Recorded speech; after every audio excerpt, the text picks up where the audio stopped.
morning of November 24, we started our drive from Hilton Head Island to Charleston, the South Carolina city founded in 1670.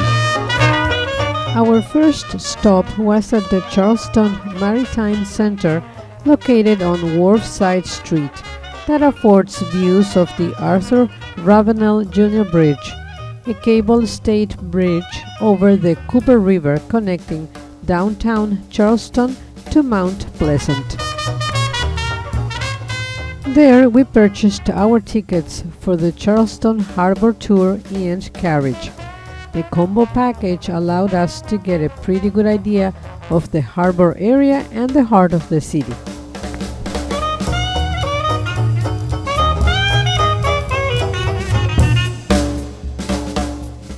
We then boarded the Carolina Belle for a 90-minute, non-stop, fully narrated tour while enjoying the harbor's views.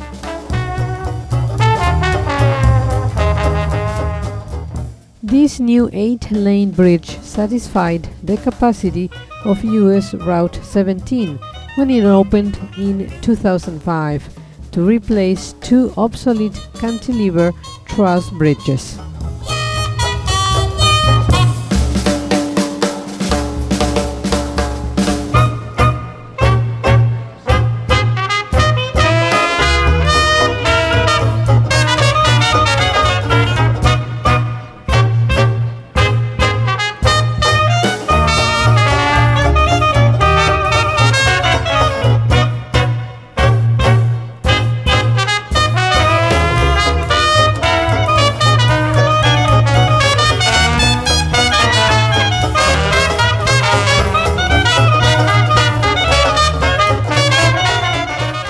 Located on Hughes Folly, a small island in the inner harbor of Charleston, Castle Pinckney is one of the least known and most tragically neglected 19th century coastal forts in the South.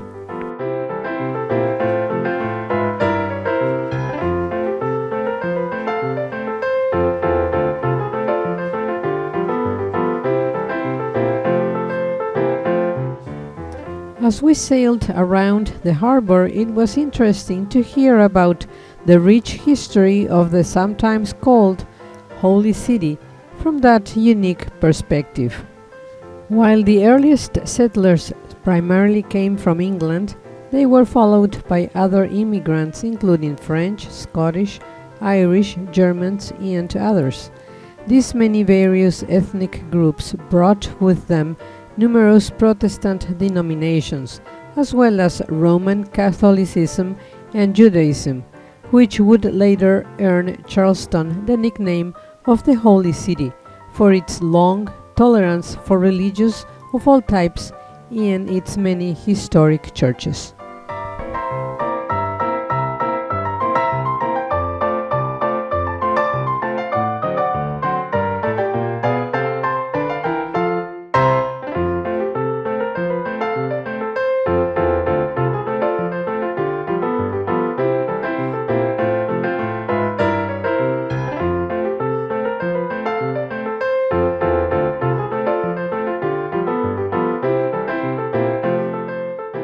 Fort Sumter is where the American Civil War began.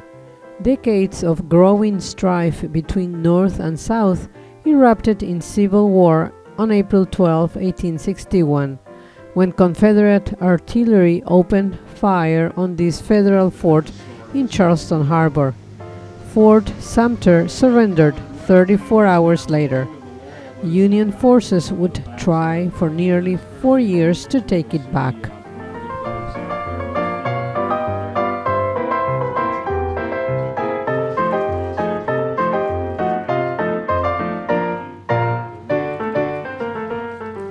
Fort Moultrie is a series of citadels on Sullivan's Island, built to protect the city of Charleston. The first fort, built of palmetto logs, inspired the flag and nickname of South Carolina, the Palmetto State. It is named for the commander in the Battle of Sullivan's Island, General William Moultrie.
Wallenius Wilhelmsen, capable of carrying a mix of products, from auto and large construction and agriculture machines to various break bulk products.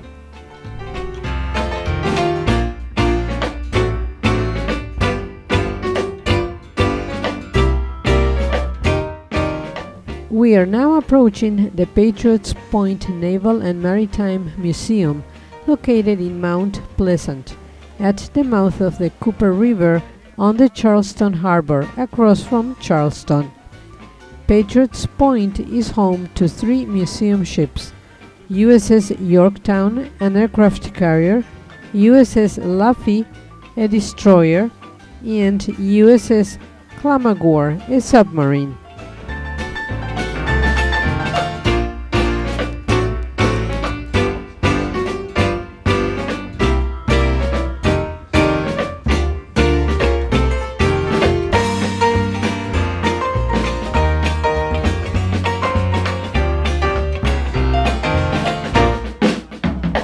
The Arthur Ravenel Jr. Bridge has a main span of 471 meters, the third longest among cable-stayed bridges in the Western Hemisphere.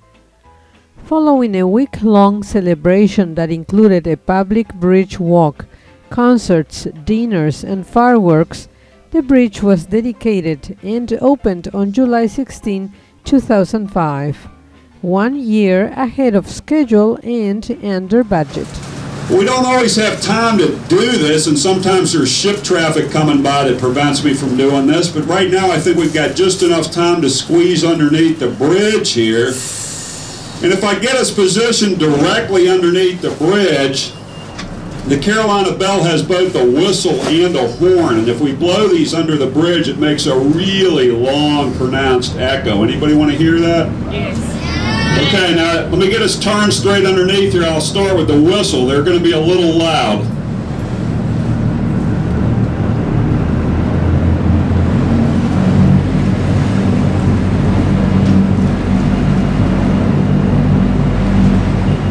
Okay, so we're going to start with the whistle. Whistle's pretty loud. Here we go with the whistle.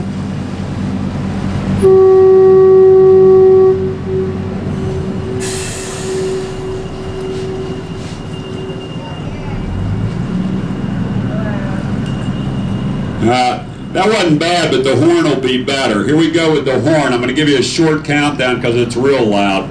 1.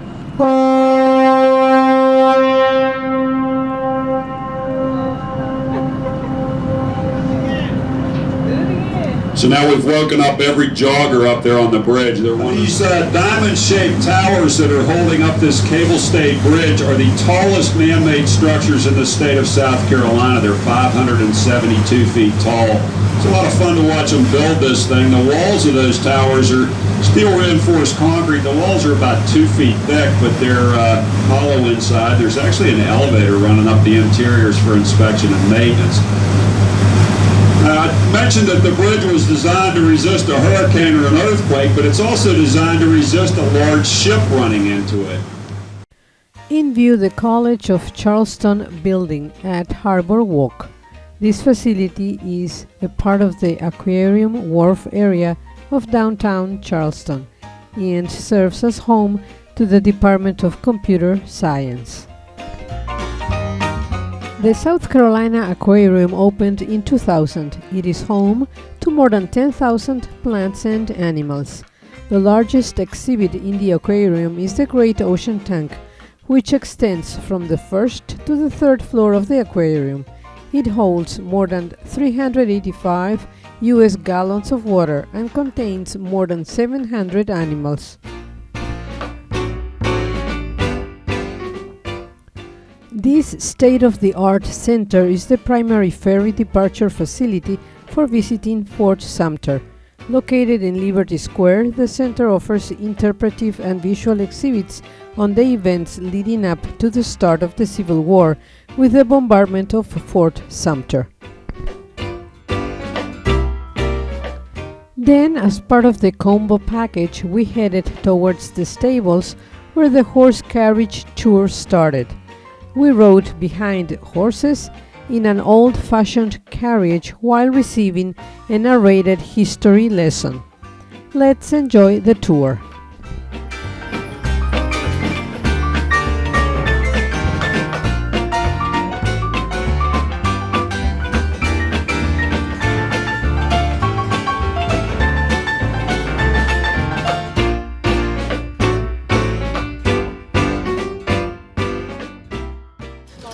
Florida, where are you actually from?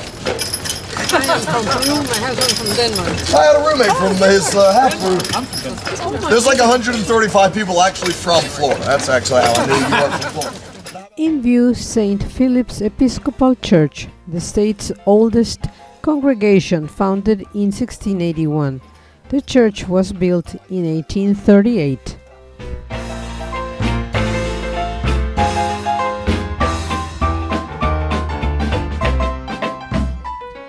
St. John's Lutheran Church, built from 1816 to 1818, houses Charleston's oldest Lutheran congregation.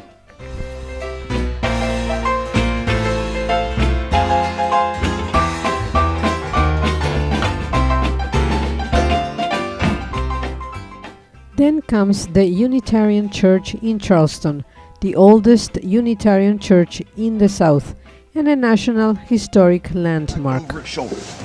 That bird is called a sankofa, and it is a West African symbol that says that we must learn from the past in order to be able to move forward in the future. And as far as I am aware, that is the only monument in the city specifically dedicated to the enslaved workers that built most of Charleston. The bricks themselves were made by slaves over in Mount Pleasant, and they're... We are now approaching the Cathedral of St. John the Baptist, the mother church of the Roman Catholic Diocese of Charleston. The cornerstone was laid in 1890 and the church opened in 1907. The spire was not built at the time due to the lack of funds during the construction of the cathedral and its numerous renovations. The church was finally completed on March 25, 2010, with the addition of the steeple and bells. We're 1 block away from a Methodist church. That is why Charleston is known today as the Holy City. We have more places of worship per square mile than Rome or Jerusalem, and it all harkens back to that very liberal religious freedom, because money at the very least does not discriminate. Now this here is a Catholic cathedral. It is the largest church building, in the city, and in my opinion, it's also got the most beautiful church interior in the city. It's Gothic in style, so you see the pointed arches here, and the walls themselves are completely whitewashed. However, the sword gates were installed in 1849. Each half has a central cross formed by point of 2 vertical spears meeting in center of horizontally placed broadsword, giving the house its popular name.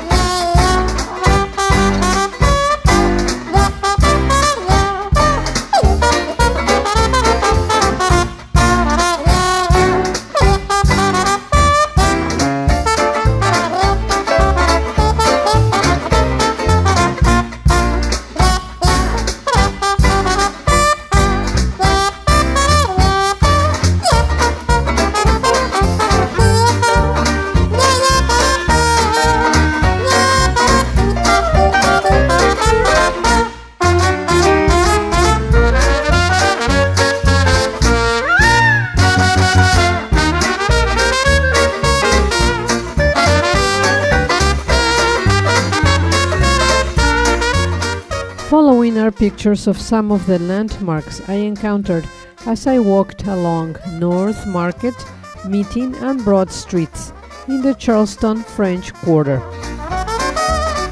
The city market stretches for 4 city blocks through a continuous series of 1-story market sheds from the architecturally significant Market Hall, which faces Meeting Street. The historic market complex was established in the 1790s.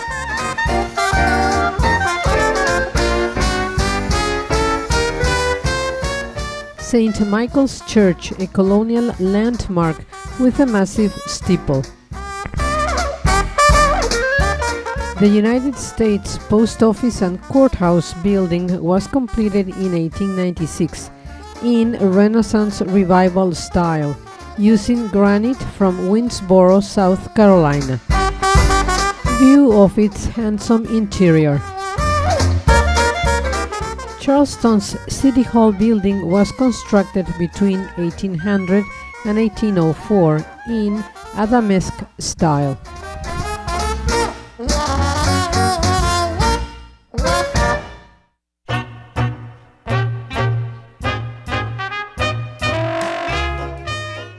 Washington Square is a green space located behind City Hall.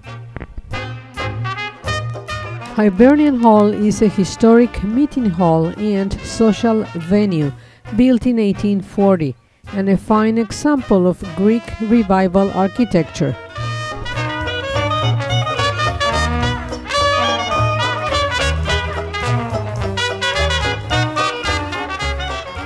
The historic Charleston Foundation was founded in 1947 to preserve and protect the integrity of architectural, historical, and cultural heritage of Charleston. This upscale 1853 downtown hotel is a 4-minute walk from the shops and restaurants at City Market. The Circular Congregational Church is a historic church used by a congregation established in 1681.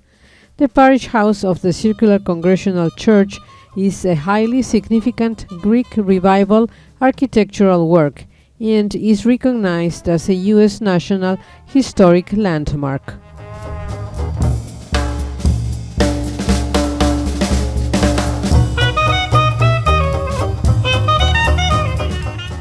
At the end of our visit, we enjoyed a nice dinner at the Wild Wing Cafe, located on North Market Street.